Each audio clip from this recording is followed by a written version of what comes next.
తాకట్లో ఉన్న బంగారాన్ని విడిపించి ఆ రోజున మార్కెట్ ధర కట్టి మిగిలిన డబ్బును మీకు అందిస్తుంది కొమ్మూరి గోల్డ్. ఎస్సీ ఎస్టీ కేసుల్లో విక్టిమ్ ఎస్టీ, అక్యూజ్డ్ ఎస్సీ అనుకోండి, అది రాదు. ఎస్సీ ఎస్టీ రాదు. అప్పుడు కానీ కొంతమంది పెట్టిస్తుంటారు. పెట్టేదంటే దాంట్లో ఇంకొకడు ఉంటాడు, ముద్దాయి, అదర్ క్యాస్ట్ వాడు ఉంటాడు. ఎస్సీలు ఉండి ఇంకో ముద్దాయి, ఇప్పుడు A1 to A4 నలుగురు ఎస్సీలు ఉంటూ A5 అదర్ క్యాస్ట్ వాడు ఉన్నాడు అనుకో, అది ఆ వాన్ కోసం వస్తుంది ఆ యాక్ట్. కానీ ఒక ఎస్సీ అమ్మాయి ఒక ఎస్సీ అబ్బాయి ప్రేమించుకున్నారు, లేదా ఎస్టీ అబ్బాయి ప్రేమించుకున్నారు, ఇక్కడ వీళ్ళిద్దరికీ ఎందుకు కాంప్లెక్స్ వస్తుంటుందంటే? కాంప్లెక్స్ అనేది ఇప్పుడు చాలామంది యూత్లో ఫస్ట్ యూత్కి అసలు సబ్జెక్టే తెలియదు. చాలామందికి ప్రతి ఒక్కడు ఫ్యాషన్గా ఫీల్ అవుతున్నారు. అసలు నువ్వు నీ యొక్క స్థాయి ఫస్ట్ నువ్వు గుర్తించుకోవాలి. అంటే మనం ఏ పొజిషన్లో ఉన్నామో, మనం ఫ్యామిలీ ఏ విధ పొజిషన్లో ఉంది, మనం ఏ రూట్కి వెళుతున్నామో, మనం పోయే మార్గం మంచి మార్గం ఉందా, చెడు మార్గం ఉందా అనేది అతని భవిష్యత్తు గురించి ఆలోచన చేయాలి. అవి చేయకుండా అదొక ఫ్యాషన్ అయిపోయింది. లవ్ అంటే ఒక ఫ్యాషన్ అయిపోయింది. దానివల్ల వాళ్ళకి ఫైనాన్స్ ప్రాబ్లం వస్తే బ్రేక్ అయిపోతుంది. చాలా ఒక ఎస్సీ అమ్మాయిని ఒక ఎస్సీ అబ్బాయి రేప్ చేశాడు అనుకోండి, అది కొంతమంది ఎస్సీ కేసు పెట్టాలనుకుంటారు. రాదు, అది ఎస్సీ ఎస్టీ రాదు. మామూలు రేప్ కేసు వస్తుంది. రేప్ కేసు ఎస్సీ ఎస్టీ రాదు. ఎస్సీ ఎస్టీ తర్వాత ఇప్పుడు మీరు ఎక్కడికి వచ్చారు? నెక్స్ట్ ఏలూరు పోయింటి నేను. Eluru SC ST cell DSP 7 months ఏమున్నా. కానీ అక్కడ ఎక్కువ ఉంటాయండి ఎస్సీ ఎస్టీ కేసు? ఉన్నాయి. చాలా మంచి కేసులు ఉన్నాయి. ఒకటి చేపల చెరువు కేసు నేను చాలా చక్కగా ఇన్వెస్టిగేషన్ చేసినాను. అయితే ఆడ మనకు చాలా టఫ్ అవుతుంది, నాకు చాలా టఫ్ అయిపోయింది. నేను ఏం చేసినానంటే ఇదంతా పెద్ద సమస్య వస్తుందని తెలివిగా బయట పోతే నా డ్రైవర్ మాట్లాడేవాడు. ఎందుకంటే వాళ్ళ మనుషులే కదా, వాళ్ళ లాంగ్వేజ్ వాళ్ళకి అర్థమైతే. ఆఫీస్లో నా రైటర్ మాట్లాడేవాడు.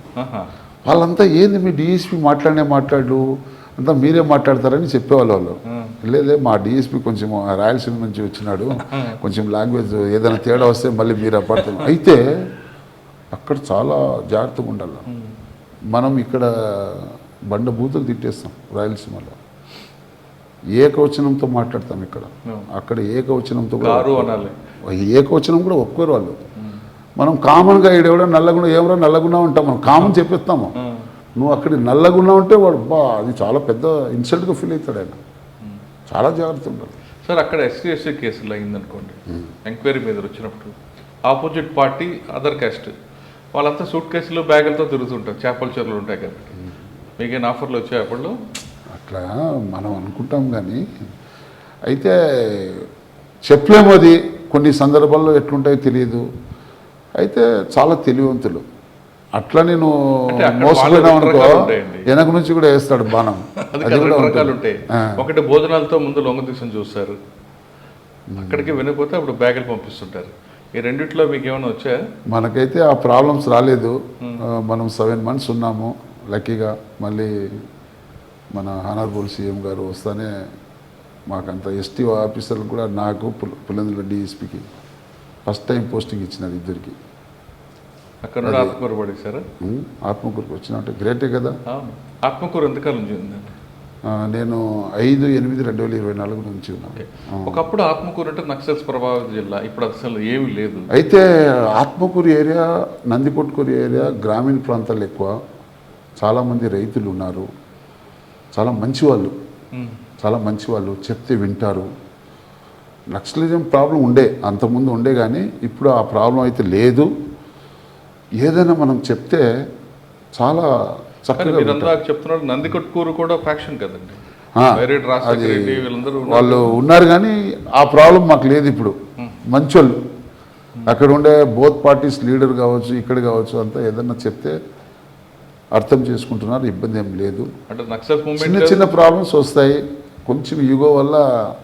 ఏముంటాయండి ఇక్కడ క్రైమ్ రేటు మాకు మెజారిటీగా ఎక్కువ ఈ చితక ఏదో ఈ ల్యాండ్ డిస్ప్యూట్స్, రస్తా డిస్ప్యూట్స్, దీనిపైన చిన్న గొడవలు జరుగుతూ ఉంటాయి. సివిల్ డిస్ప్యూట్స్ ఎక్కువ ఉంటాయి కదా. ల్యాండ్ రేట్ ఎక్కువ. ప్లస్ రెండోది ఏమంటే కొన్ని రికార్డ్స్ తేడాలు ఉన్నాయి. అదే ల్యాండ్ సంబంధించింది అక్కడ కొన్ని చాలా ప్రాబ్లమ్స్ వస్తూ ఎక్కువ గ్రీవెన్స్కి ఎక్కువ పోతూ ఉంటారు పబ్లిక్. అది ప్రాబ్లమ్ సాల్వ్ అయ్యే వరకు ఆ గ్రీవెన్స్ పోతూనే ఉంటారు. మనం ఎంత మంచిగా కూర్చోబెట్టి చెప్పినా కూడా కన్విన్స్ కారు.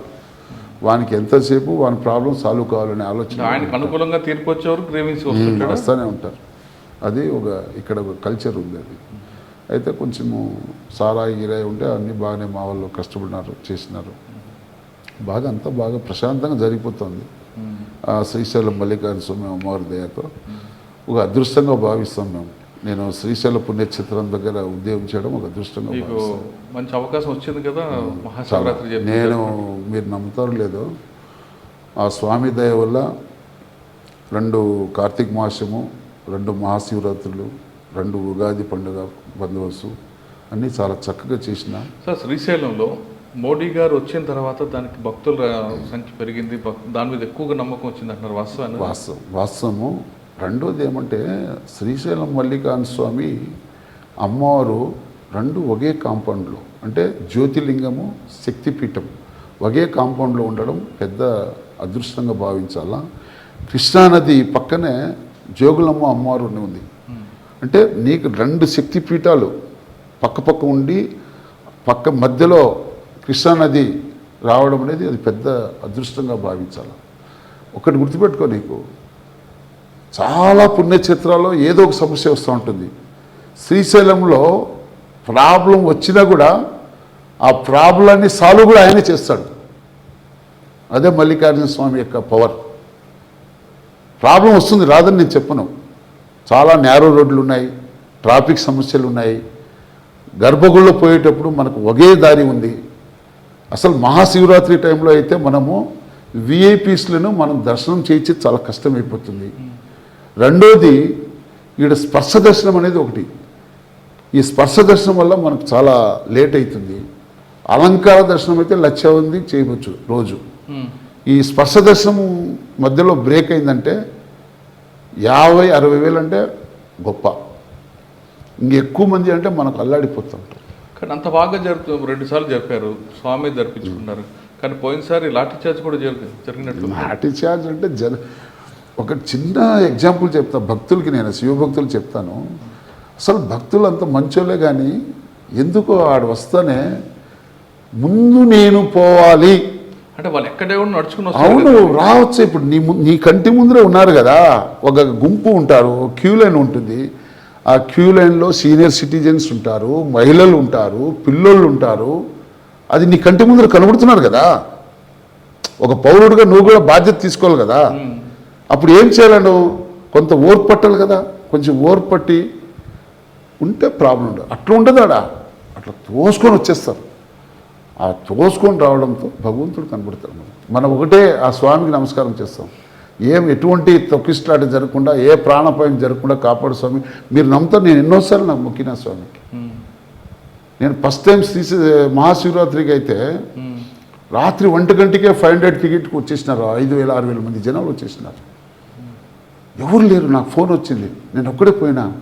నేను కూడా ఏం చేసుకోలేకపోతున్నా. అప్పుడు ఎట్లా చేయాలని చెప్పి వెంటనే స్పెల్ పార్టీని పిలిపించి ఒక 4 రోపు తెప్పించుకొని రోప్ ద్వారా 4 భాగాలు చేసినాం. ఆ ఉండే భక్తుల్ని రోప్ మధ్యలో పెట్టి 4 భాగాలు చేసి స్లోగా పంపించినాం. అయినా కూడా మనకు సపోర్ట్ చేయరు భక్తులు.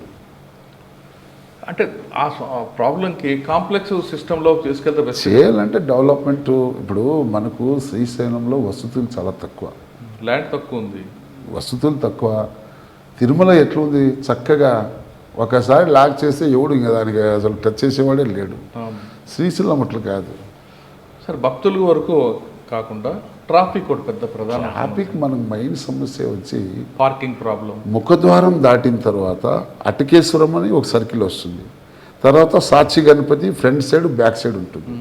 మన హిందూ సాంప్రదాయంలో ప్రతి ఒక్కటి ఏమంటే ఫస్ట్ శ్రీశైలం వచ్చినామంటే సాక్షి గణపతిని నమస్కారం చేసుకుంటే ఆయన వెల్కమ్ అంటే వాళ్ళ అమ్మ నాయన ఇద్దరిని దర్శనం చేసుకోవాలనేది ఒక సెంటిమెంట్. నీకు ఆడ రోడ్ లేదు, చాలా నేరో రోడ్డు.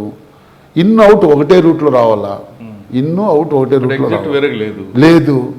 రెండోది మనకు ఫారెస్ట్ డిపార్ట్మెంట్ వాళ్ళు స్థలం ఏమంటే వాళ్ళ రూల్ పొజిషన్ వాళ్ళు చెప్తారు. టైగర్ జోన్ బాబు మేము చేసేది ఏం లేదని వాళ్ళు అంటారు. అసలు ఎవరిని మనం తప్పు పట్టేదానికి లేదు. ఉన్న దాంట్లోనే చేయాలి. చేయాలంటే ఆ మొత్తం ఒత్తిడి ఎంత పోలీసుల పైన పడుతుంది. ఎందుకు ఈ మాట చెప్తున్నా అంటే చాలామంది తెలంగాణ సైడ్ నుంచి వచ్చేవాళ్ళు ఓనర్ కమ్ డ్రైవర్ వాళ్ళే వస్తారు. ఆ ఘాట్ రోడ్లో వచ్చేటప్పుడు ఎక్స్లేటర్ ఎక్కువ ఒత్తడంతో బండి హీట్ అయిపోతుంది. ఒక్క బండికిన బ్రేక్ డౌన్ అయిందనుకో ఇంకంతే 45 మినిట్స్ పడుతుంది ట్రాఫిక్ క్లియర్ చేయాలంటే. ఒక్కసారి బ్రేక్ జామ్ అయిందంటే ట్రాఫిక్, మళ్ళీ నువ్వు బండిలో పోలేము మనం. ఏ జీప్ పోలీస్ బండి ఏది పోదు, మనం కూడా బైక్ వేసుకొని సైడ్లో పోవాలా, మొత్తం జామ్ అయింది. అది క్లియర్ చేయాలంటే ఏ ఆఫీసర్ అయినా కానీ ఎంత పవర్ఫుల్ ఆఫీసర్ అయినా కూడా అది క్లియర్ చేయాలంటే 45 మినిట్స్ పడుతుంది. అంతలో మన సోదరులు ఉన్నారు కదా మీడియా మిత్రులు, పట్ట పట్ట పట్ట పట్ట అట్లా వాలిపోతూ ఉంటాయి సోషల్ మీడియా అంతా. Srisailam traffic jam, Srisailam traffic jam అంటారు. ఇంకా మాకు పైనుంచి ఫోన్లు వస్తే మాకు చింతపూడి చేస్తారు.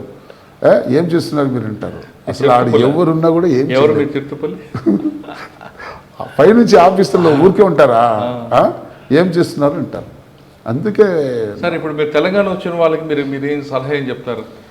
వాళ్ళు వచ్చేటప్పుడు జనరల్గా మన సైడ్ తెలంగాణ వాళ్ళంతా శని ఆది సోమ ఎక్కువ మంది వస్తారు. ఎందుకంటే ఒక డ్రైవర్తో రమ్మంటారా? డ్రైవర్ అంటే కరెక్ట్ పర్సన్ ఉండాలి కదా బండి తోలేవాడు. డ్రైవర్ చాలా మంది కదా, మాకు వీకెండ్ మేమే వస్తాం, మేము సాయంత్రం వెళ్ళిపోవాలి. అదే వచ్చింది. డ్రైవర్కి ఇవ్వాలంటే 2000 ఇవ్వాలి కదా. అదే కేఎఫ్సీలో పోయి 3000 4000 అయినా పెట్టేస్తారు. డ్రైవర్కి ఇవ్వాలంటే కష్టం, మనసు ఒప్పు. అది మనిషి యొక్క సైకాలజీ, దానికి మనం ఏమైనా కామెంట్ చేస్తే లేదు. అంటే శ్రీశైలంలో ఎటువంటి ఇబ్బంది లేకుండా దర్శనం చేయించే బాధ్యత మీ భుజంగా స్వామిదే ఉంది. అందుకే ఒక్కొక్కసారి నేను లోకల్ డీఎస్పీ అయినా కూడా నాకు కూడా దర్శనం దొరకదు. అందుకే మేము ఎక్కువ గజస్తంభాన్ని నమస్కారం చేసుకుని పెద్ద నందికి మొక్కుతాం. ఎక్కువ పెద్ద నంది ఉంది కదా లోపల, ఆయనకు మొక్కేస్తాం మేము. ఎందుకంటే ఎక్కువ పోయి జనాలు ఎట్లా అంటే క్యూలో ఉంటారు. నేను యూనిఫామ్లో పోయినా కూడా నన్ను కూడా కేకలేస్తారు. నువ్వు ఎట్లా పోతావు అంటారు. ఇంకేమంటాం భక్తులకి, మనం ఏమనలేం భక్తులకి.